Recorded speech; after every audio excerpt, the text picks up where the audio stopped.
Y bueno, le decía yo este tema que es muy, muy importante y que lo voy a repetir porque además incluye la valoración de los 11 consejeros del Instituto Nacional Electoral que después de analizar esta presentación del informe sobre el impacto y los riesgos del Plan B o de la reforma electoral, pues tomaron la decisión de que se van a la Suprema Corte de Justicia justamente porque consideran que importa y que impacta de manera negativa y clara en la organización de las elecciones. Le agradezco mucho a Ukip Espadas, consejero del INE, que me haya tomado la llamada. Gracias, consejero, ¿cómo está? ¿Qué tal, Denise? Muy buenas tardes. Pues de entrada, supongo que esta unanimidad lo que expresa es que el reporte que recibieron es muy contundente.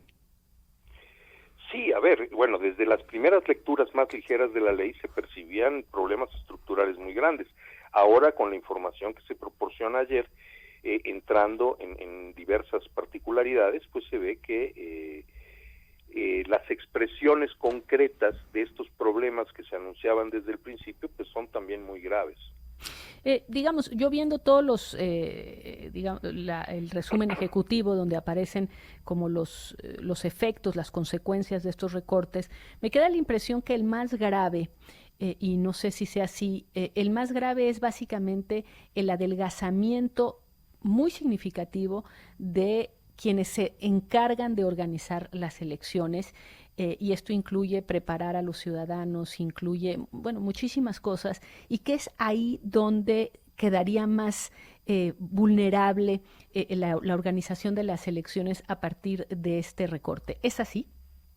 Sin lugar a dudas, es decir, la parte que más afecta y de manera más directa a la ciudadanía es la desaparición materialmente de las juntas distritales ejecutivas, que hoy son 300 con 5 vocales que trabajan permanentemente, que son integrantes del servicio profesional electoral.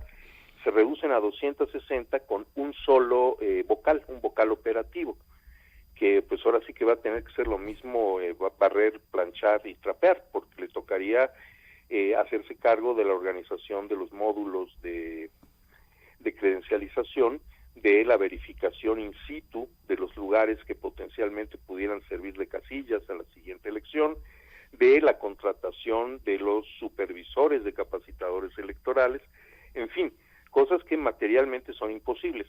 Para el periodo propiamente electoral se prevé en la ley, y esto es un problema accesorio de este gran problema de debilitamiento estructural, que las contrataciones para ciertos trabajos que antes hacían estos vocales, en el periodo electoral serán contrataciones temporales. Es decir, vamos a correr a personal profesional especializado, con experiencia, que en concurso ganó un lugar en el servicio profesional, y vamos a contratar a quien esté disponible en el periodo electoral para trabajar por algunos meses, es decir, gente que no va a tener, que no tiene trabajo permanente en ese momento, que no tienen experiencia y que su vinculación con el INE será puramente temporal. Esto genera adicionalmente el riesgo de estructuras débiles que en este proceso de contratación temporal pudieran ser penetradas por distintos grupos organizados, incluyendo facciones políticas y otros grupos con O interés crimen en las organizado, elecciones. o crimen organizado. Efectivamente. Porque aquí el tema, digamos, el éxito que ha implicado y el cambio, digamos, de tendencia evidente que significó la aparición del Instituto Federal Electoral o la creación del Instituto Federal Electoral es esta mezcla de profesionales y ciudadanos, es decir, no son profesionales los que organizan la elección, sí son los que digamos, preparan, organizan a los ciudadanos para que lo puedan hacer. Si se quita ese brazo organizador, es muy probable que hubiera, y así lo dice este texto, una ausencia muy, muy significativa de estos ciudadanos que son convocados y que tienen diferentes, digamos, motivaciones para ir, pero que empiezan a hacer, se les empieza a llevar a esta organización, a hacerles sentir la importancia de su participación. Es decir, estaría yéndose contra el meollo del éxito que significó para el país pasar de unas elecciones absolutamente, digamos, no creíbles, no legítimas, a un sistema en el que ha habido muchas alternancias y desde luego una normalidad democrática en ese punto. Ese es el meollo, ¿no? El meollo es debilitar ese punto fundamental. Así es, efectivamente. Y esto, en términos prácticos, concretos, no solo de postulados legales, va a significar un retroceso. ¿En qué sentido lo digo? El instituto cuenta hoy con un equipo profesional que garantiza a la sociedad elecciones íntegras. Este aparato será más que significativamente debilitado y, en consecuencia, para que el INE pueda proporcionar elecciones íntegras, nos veremos obligados a hacer convocatorias reiterativas, procurar, un vuelco de ciudadanos que, si son escogidos, acepten, realmente participen, procurar encontrar gente con capacidades técnicas que esté dispuesta. Es decir, la dificultad de organizarlo se eleva muchísimo, pero para términos de las elecciones que hemos vivido los ciudadanos, esto es volver a procesos semejantes. Pensemos en la elección del 88, donde para que los ciudadanos garantizaran la integridad de la elección, intentamos, se requería, se requería masivamente el voto, sí, se requería una que se volcara literalmente. Era el tema de si no tenías representante de casilla, esa casilla era perdida. En fin, el tema aquí, y quería yo preguntarle, 5 vocales, me dice, ¿cuántos vocales se requerirían? Es decir, el INE no ha planteado una contrapropuesta en el sentido de decir, muy bien, me quieren quitar esta cantidad de dinero, este es el impacto que tiene. Por principio, se inconforman contra la Suprema Corte de Justicia. Pregunto, en el tema sobre la reiterada crítica al Instituto Nacional Electoral de que podría hacer lo mismo con menos dinero, ¿no hay una sola propuesta del INE diciendo, no necesito 5, necesito 3 vocales permanentes? No, sí necesito los 300 distritos, pero puedo estar con 300, pero con 3 en lugar de 5. En fin, algo que mande una señal a quienes quizá no ven esta importancia de que el INE no está aferrado, como lo quiere hacer ver el presidente, en una cuestión de recursos económicos. Bueno, a ver, el primer asunto es que no hay espacio de negociación. Esto es una ley, es decir, es el golpe y hazle como quieras. Y la otra parte es que, desde luego, no hay una intención de negociar en esos términos, porque el objetivo realmente nunca fue ahorrar dinero. El objetivo es debilitar el aparato. Con la reforma es apoderarse del aparato. Con la reforma electoral constitucional se pretendía sustituir a los consejeros actuales para poner unos electos por una mayoría electoral y, en consecuencia, vinculados directamente con poderes partidistas. Con eso se controlaba el aparato. Como no se logró eso, entonces se trata de mutilar el aparato para hacerlo vulnerable a una penetración externa. O sea, de ninguna manera encontramos nosotros ningún espacio de negociación. Vamos, ni siquiera se nos oyó. Al INE no se le consultó como órgano técnico sobre lo que consideraba de la reforma electoral. ¿Me permite? Voy a tener que hacer una pausa, pero me gustaría seguir hablando con usted, porque además hay algo rarísimo, consejero. Normalmente estos ataques vienen de quienes pierden las elecciones y ahora está siendo de quien gana. Vamos a una pausa, regresamos con más información sobre esto.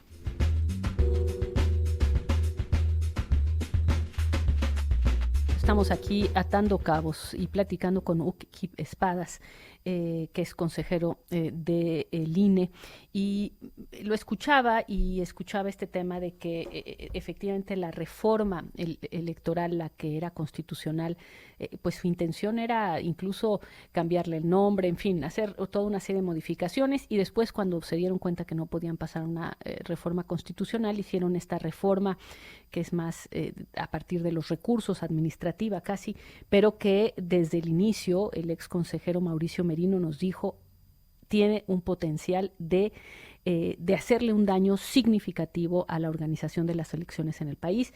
El informe que ustedes recibieron ayer y que se hizo habla de esto justamente, de que hay un daño y que es una afectación importante. Lo que me sorprende a mí es que venga de un ganador de las elecciones. Generalmente las críticas al organismo que organiza las elecciones vienen de quienes pierden elecciones. Y aquí estamos hablando de un beneficiario claro. Estamos hablando del partido que tiene, ha ganado las elecciones no solo a nivel federal, sino en muchos estados, que hasta hace poco hubiera sido inconcebible. Bueno, aquí hay que mencionar varias cosas. Esto merecerá un análisis muy profundo en lo que viene, porque no tiene que ver directamente con esta crisis. Es decir, ¿por qué hay este encono que nos estamos encontrando? Las relaciones entre la alianza gobernante y el INE nunca fueron buenas. Sin embargo, hasta, por ejemplo, el momento en que nos eligen a nosotros, pues se manejaban aceptando, digamos, las bases legales e institucionales y hasta presupuestales en cierta medida de lo que estaba asentado. Entonces, ¿qué es la ruptura? ¿Cuál es la ruptura? La ruptura es el momento en el que el INE rechaza las candidaturas de Raúl Morón y Félix Salgado, una decisión a la que, por cierto, yo me opuse porque consideré que era una sanción desproporcionada y que sigo pensando que fue un error. Entonces, esto es leído como una declaración de guerra y pues de ahí viene esta idea de que la verdadera democracia tiene que transitar por la destrucción del INE y porque los procesos electorales sean realizados por los que sí son buenos y correctos y demócratas, o sea, quienes gobiernan. Es interesante. Entonces, digamos, visto desde dentro, hay un claro momento, digamos, en que esto, porque también está el 2006. Bueno, visto por mí, no, esta está opinión bien. no es una opinión institucional. No, le agradezco, consejero. Pero bueno, me parece importante y efectivamente es el momento en el de las denuncias por acoso sexual de Félix Salgado y después, que no es por eso por lo que le niegan participar, sino más bien por una serie de actos anticipados de campaña y demás, y en el caso también de Morón. Y efectivamente ahí sí no hubo unanimidad. Y también en la ley se planteaba que no por este tipo de violaciones a la reglamentación electoral pudieran ser descalificados competidores. Hoy, por cierto, vemos claros eventos anticipados de campaña y con esta dificultad para que se tome una decisión respecto digamos, a cómo detener estos actos anticipados, pues porque son muy evidentes, pero al mismo tiempo sería increíblemente disruptivo que las autoridades electorales, ya sea INE o tribunal, decidieran descalificarlos. Que por supuesto, permítame una analogía. Es como que se acusa una persona de haber matado a otra y siendo inocente vaya a la cárcel. Y que entonces el Poder Legislativo diga, como fulanito de tal ya fue a la cárcel siendo inocente, acusado de asesinato, quitemos el delito de asesinato y ya ningún tribunal puede condenar a nadie por asesinato y mandarlo a la cárcel. Yo creo que la decisión del INE en relación de Raúl Morón y Félix Salgado fue una decisión indebida, pero eso no quiere decir que se deba quitar a la autoridad electoral la posibilidad de negar o cancelar un registro de candidatura. Porque si bien yo creo que hubo una sanción desproporcionada en el caso de las elecciones en Guerrero y Michoacán, es decir, a Félix Salgado se le quita la candidatura por no declarar un gasto de 19,000 pesos. Me parece una sanción totalmente desproporcionada. Otra cosa es que se quiere eliminar esto para desarrollar precampañas, a veces de funcionarios públicos, a más de un año o 2 años del proceso electoral. Es una, vamos... Pero entonces lo escucho y ¿sabe qué me impresiona? Entiendo, las instituciones pueden tomar decisiones equivocadas, por supuesto, y la historia está construida así. En este caso, coincido que estas decisiones, por estas razones sobre todo, porque podría haber otras razones, hubieran sido justificadas. Pero bueno, cuando usted dice, se tomaron estas decisiones, hay una cosa desproporcionada por la razón por la que se tomó y tiene un efecto sobre la democracia muy importante, que es evidentemente que 2 personas no pudieron competir por esta decisión del INE.